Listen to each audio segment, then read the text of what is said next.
Hello guys, my name is Nagashekar and you are watching Tech My Hair.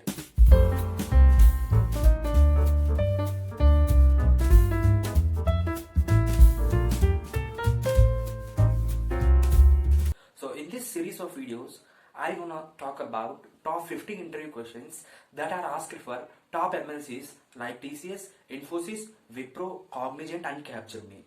So before diving into the video, if you are watching our channel for the first time, please do subscribe to our channel and click bell icon for instant notifications. Now let's move on to the video.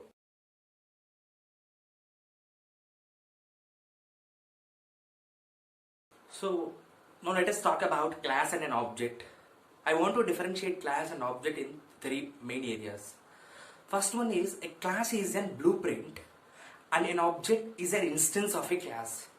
Let us take an example of constructing a house. If you want to construct a house, first you need a plan for constructing that house.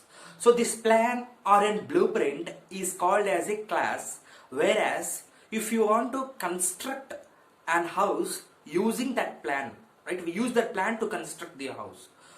So that construction itself is an object. So this blueprint is an class and the object whatever we are constructing, the building whatever we are constructing is an object. In the second area, this class is called as a logical entity, whereas object is called as a physical entity. Let us take an example.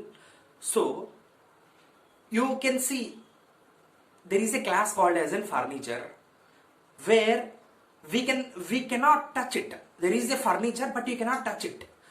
But if you consider a fan, if you consider a table where we can touch it and we can feel it, whereas we cannot touch the furniture.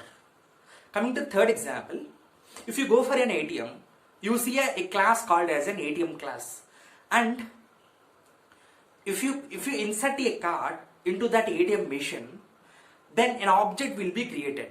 Until unless if you don't insert a card into that ATM machine itself is waste. Okay, now after inserting that card, you perform some operations like withdrawing money, getting mini statement, or some of the operations, knowing the balance, etc., etc. After performing the operation, what you can do is you can remove that card from that ATM machine. That means an object will be destroyed. So if you insert a card, an object will be created. An object will be created for that ATM machine, and if you remove that, an object will be destroyed. Now after removing that card, if you want to perform any operation like withdraw or anything, you cannot do that, because after creating an object only we can perform operations.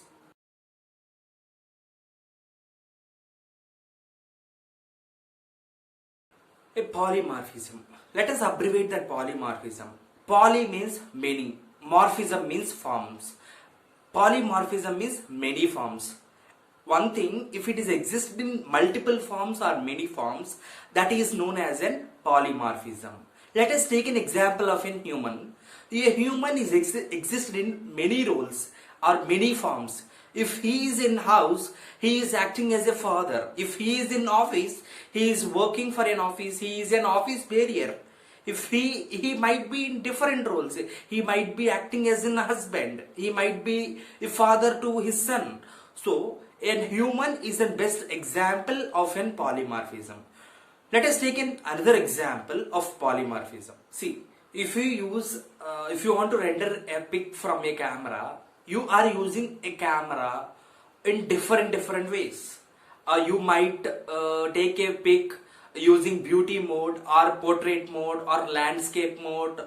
So see, there is one camera which is existing many forms. This is also an example of an polymorphism. And there are two types of polymorphisms. First one is static polymorphism and second one is runtime polymorphism. See, what is meant by compile time polymorphism or static polymorphism means, if polymorphism that exists in compile time, then that is known as an compile time polymorphism or static polymorphism. If a polymorphism that occurs at runtime, then it is known as an runtime polymorphism. So the example for compile time polymorphism is method overloading. Example for dynamic polymorphism is method overriding.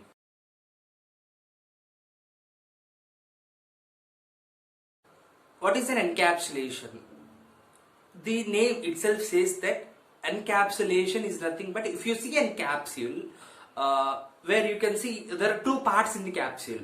So the combination of the two parts is nothing but a big capsule, right? So in that capsule, the first thing is called as a data, and second thing is called as a methods. So if you bind data and methods, then that is called as an encapsulation. The best example for encapsulation is a class. Class talks about encapsulation. And not only this, encapsulation also talks about the accessibility. So see, let us take an example for this accessibility. There are two mobiles where mobile A and mobile B are connected with Bluetooth. Now mobile A want to transfer a file to mobile B using this Bluetooth. Yes, we can do that. However, mobile B can't access the contacts of mobile A because it cannot access that. So if there are two devices, called mobile A and mobile B, we are defining some accessibility rules. So if you consider Java, we do have 4 accessibility rules like public, private, protect and default. So this encapsulation talks about accessibility.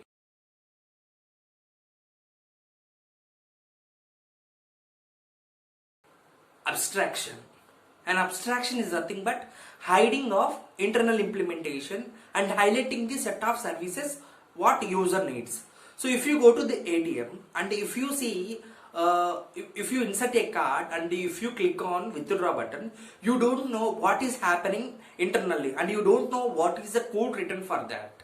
And if you use car, if you click on brake, you don't know what is happening internally, but you are using car and you are using brake. So highlighting the set of services what user needs is known as an abstraction.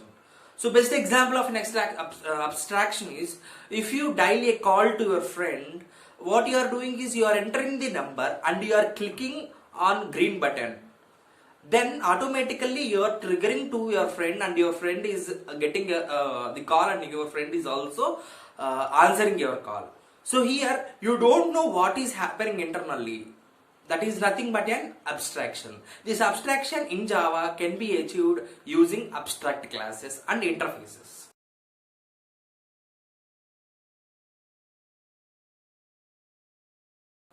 What is an inheritance? An inheritance is nothing but acquiring the properties of parent class to the child class is known as an inheritance. Let us take an example of a human being. He is acquiring some of the inherent properties like RNA, some of the blood groups. We are inheriting it from our parents. Not only this, we will get something like assets from our parents. So this is an example of an inheritance. In Java, there are different types of inheritance like single inheritance, multiple inheritance, multi-level inheritance, hierarchical inheritance and hybrid inheritance.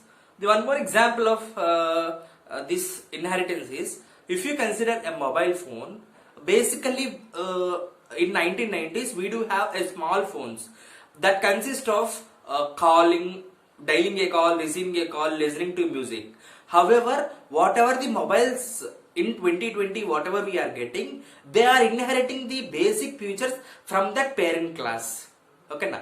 So acquiring the parent properties like dialing a call, receiving a call, from that base we are deriving different mobiles like Samsung, Redmi, Note Pro. All these things we are deriving from the base class whatever we have.